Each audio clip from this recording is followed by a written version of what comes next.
Abraham est un personnage extrêmement attachant de la Bible. Son histoire est racontée dans la Genèse depuis le chapitre 11, verset 26, jusqu'au chapitre 25. Tandis que les 11 premiers chapitres parlent plutôt des origines de l'humanité, avec Abraham commence une histoire plus individuelle. Ensuite viendra l'histoire d'un peuple. Son nom, Abraham, signifie « père d'une multitude ». Et c'est un nom bien choisi, car effectivement, il sera le père des croyants, juifs, chrétiens et musulmans. Ces textes racontent l'histoire d'un homme et d'une femme à qui il manque deux choses très importantes. Une terre et un enfant, une descendance. Abraham entre en relation avec Dieu et nous pouvons regarder cette relation à Dieu comme un modèle pour notre propre relation à Dieu à travers deux épisodes. Ce n'est pas exhaustif, bien évidemment, mais il faut bien choisir. Il y a tellement de textes se rapportant à Abraham, évoquant ce personnage. Nous nous focaliserons donc sur deux textes, l'appel d'Abraham et la rencontre au chêne de Mambré. Lecture du livre de la Genèse, au chapitre 12.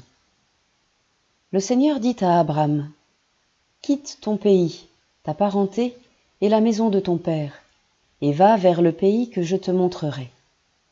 Je ferai de toi une grande nation, je te bénirai, je rendrai grand ton nom, et tu deviendras une bénédiction.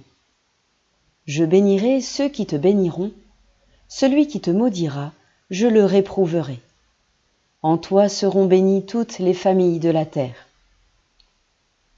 Abram s'en alla comme le Seigneur le lui avait dit, et Lot s'en alla avec lui. Abram avait 75 ans lorsqu'il sortit de Haran. Il prit sa femme, Saraï, son neveu, Lot, tous les biens qu'ils avaient acquis et les personnes dont ils s'étaient entourés à Haran.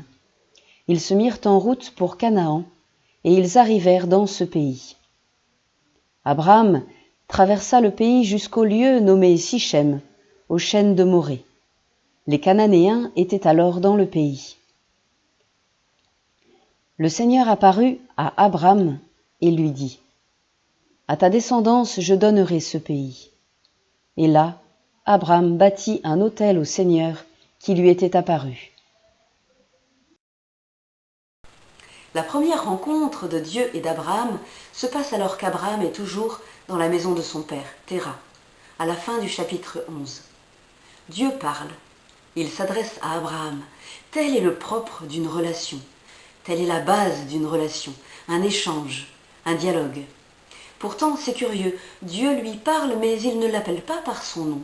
Il ne l'appelle même pas du tout, d'ailleurs. Il lui dit tout de suite « va ».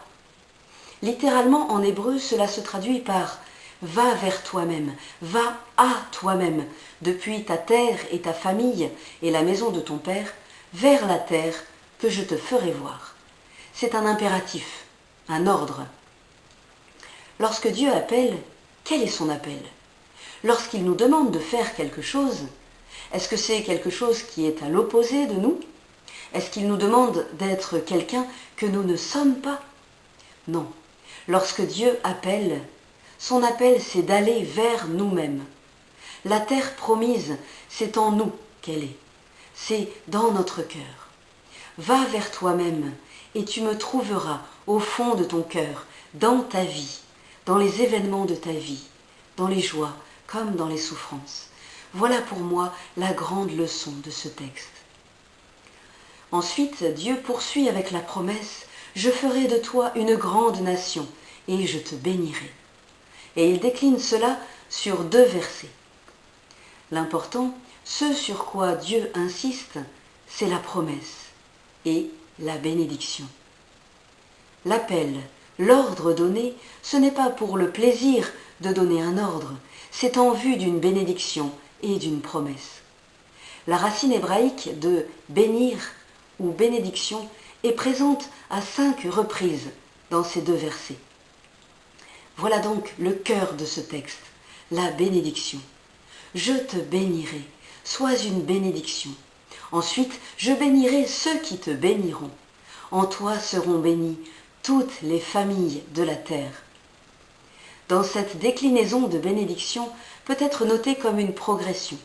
D'abord, Dieu bénit Abraham, puis il lui demande d'être une bénédiction, pour lui-même, pour Dieu et pour les autres. Ensuite, il promet de faire rayonner la bénédiction sur ceux qui le béniront. Pour finir par cette énorme promesse, en toi, Abraham, seront bénies toutes les familles de la terre. En toi, Abraham, nous sommes tous bénis. Toutes nos familles sont bénies. Un petit mot concernant la bénédiction. La bénédiction est un don qui touche à la vie, à son mystère, un don exprimé par la parole. Elle n'est pas de l'ordre de l'avoir, mais de l'être. Elle ne relève pas de l'action de l'homme, mais de la création de Dieu. Bénir, c'est dire du bien. Bénir, c'est dire le don créateur et vivifiant. Celui qui bénit, c'est le plus souvent Dieu.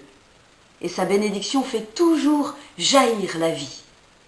La bénédiction est efficace. Elle réalise ce qu'elle promet. Tu vas partir, dit Dieu. Tu vas quitter ce que tu connais, mais n'aie pas peur. Ma bénédiction t'accompagne. Et Abraham partit comme le Seigneur le lui avait dit. Et il arrive quelque part, au pays de Canaan. Quant à cette promesse de bénédiction, elle se concrétisera plus tard et sera annoncée d'une manière plus précise en Genèse chapitre 18.